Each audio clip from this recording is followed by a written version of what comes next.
মনে রাখবেন, শুধুমাত্র মুসলিম পরিবারে জন্মগ্রহণ করেই নিজেকে মুসলিম বলে দাবি করার কোনো সুযোগ নেই। একজন প্রকৃত মুসলিম নিজেকে মুসলিম বলে দাবি করতে হলে একজন প্রকৃত মুসলিমের যেই ব্যক্তিত্ব রয়েছে, আদর্শ রয়েছে, বৈশিষ্ট্য রয়েছে, উক্ত বৈশিষ্ট্যগুলো তার মধ্যে পরিপূর্ণ থাকতে হবে, তবেই কেবল নিজেকে মুসলিম বলে দাবি করতে পারবে।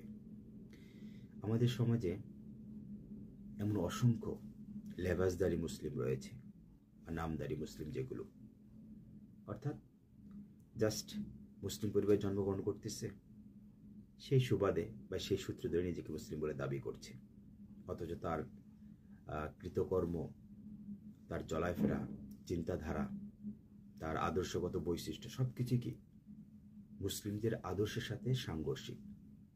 তাদেরকে আমরা কখনোই মুসলিম বলে দাবি করতে পারি না, এবং সে নিজেও নিজেকে মুসলিম বলে কখনোই দাবি করতে পারে না। এগুলো হচ্ছে এক একজন সূক্ষ্ম মুনাফিক যেগুলো আর কি বলা যায়। তো ইহুদিরা অর্থাৎ ইসরায়েলরা, এই উক্ত ইহুদিরা যুগ যুগ ধরে পুরো পৃথিবীতে এমন কিছু কুকুর লালন পালন করে থাকে তারা, যে সকল কুকুরগুলো সামান্য কিছু খাদ্যের বিনিময় বা নোংরা হাড্ডি যেগুলো বলা যায়, ওগুলোর বিনিময়ে কি বিক্রি হয়ে যায়। অর্থাৎ ওরা আমাদের মুসলিমদের থেকেই এমন কিছু, এগুলো মুসলিম বলা ঠিক হবে না, ওগুলো হচ্ছে আসলে নামদারি মুসলিম।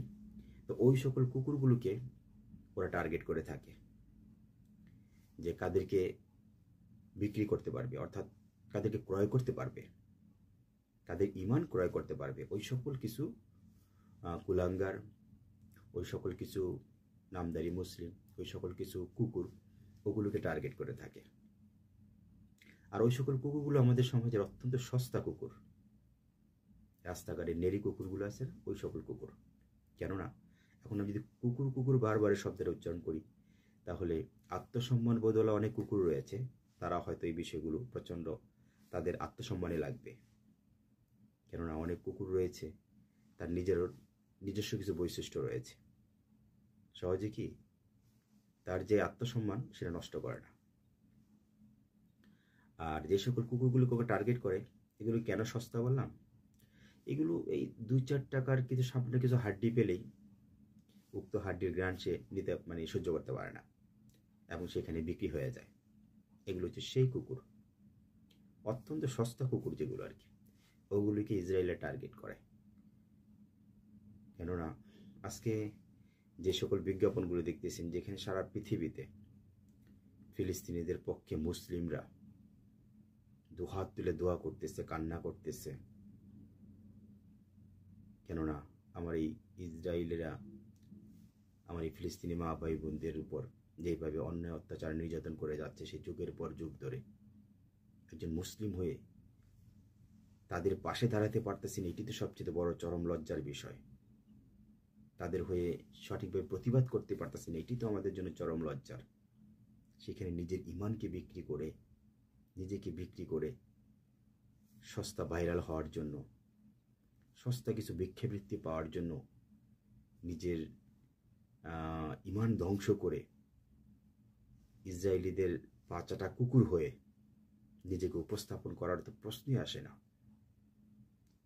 তো আমাদের সমাজে এমন কিছু ঘৃণ্য লোক রয়েছে যারা তাদের ইমান বিক্রি করতে বিন্দু পরিমাণ দ্বিধাবোধ করে না। এগুলো হচ্ছে নামদারি মুসলিম মাত্র। তো এই সকল ব্যক্তিগুলিকে অবশ্যই আমাদের বয়কট করতে হবে। একটা কথা মনে রাখবেন, আমাদের সমাজটা এখন উল্টো পথে চলছে, অর্থাৎ আমাদের মধ্যে যথেষ্ট রুচির দুর্ভিক্ষ চলছে। তা আমাদের সমাজে এমন কিছু হলুদ সাংবাদিক রয়েছে, তাদের উদ্দেশ্যে বলবো,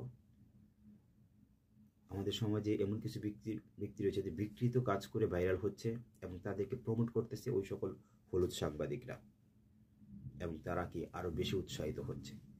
তা আপনাদের কাছে বিনীত অনুরোধ থাকবে, এই সকল ব্যক্তিদেরকে আপনারা এই ভাইরাল করার চেষ্টা করবেন না, ঠিক আছে? আর যে ভাইরাল করতেই হয়, নিন্দনীয়ভাবে ভাইরাল করুন, তাদেরকে চরম লজ্জা দিয়ে ভাইরাল করুন, তাদেরকে সমাজের নিকৃষ্ট কীট হিসাবে উপস্থাপন করুন। ওইভাবে যদি ভাইরাল করতে পারেন করেন। আপনাদের কাছে আমার বিনীত অনুরোধ। আজকে এই কোক নিয়ে যেভাবে বিজ্ঞাপন উপস্থাপন করলো যে ব্যক্তিগুলো, রীতিমতো আমরা সোশ্যাল মিডিয়াতে ছবিগুলো দেখতে পাচ্ছি, চরম লজ্জা হয়েছে। একজন মুসলিম হিসাবে আসলে চরম কি বলবো, আমি এই সকল ব্যক্তিদেরকে আমি চরম ধিক্কার জানাই।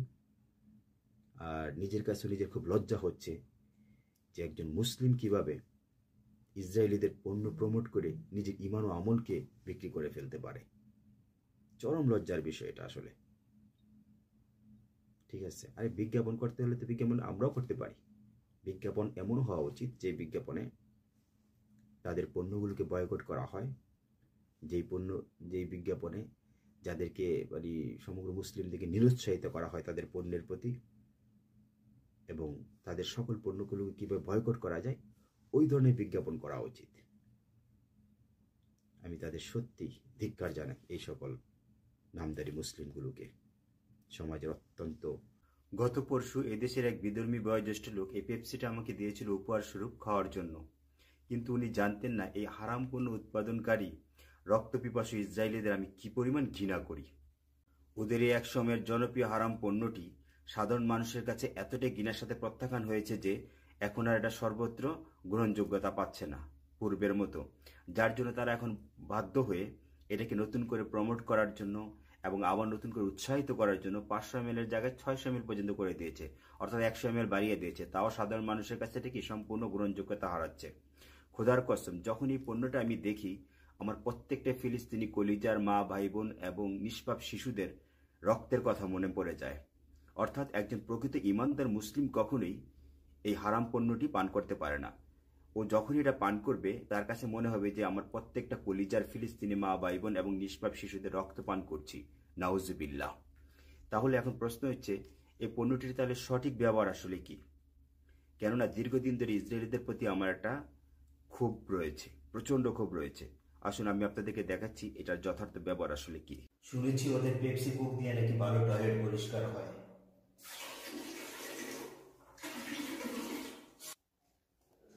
তাহলে আমার পাও ভালো পরিষ্কার হবে ইনশাআল্লাহ।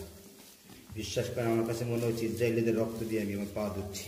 যদি পান করেন তো ফিলিস্তিনিদের রক্ত, আর যদি পা ধৌত করেন তাহলে ইসরায়েলিদের রক্ত।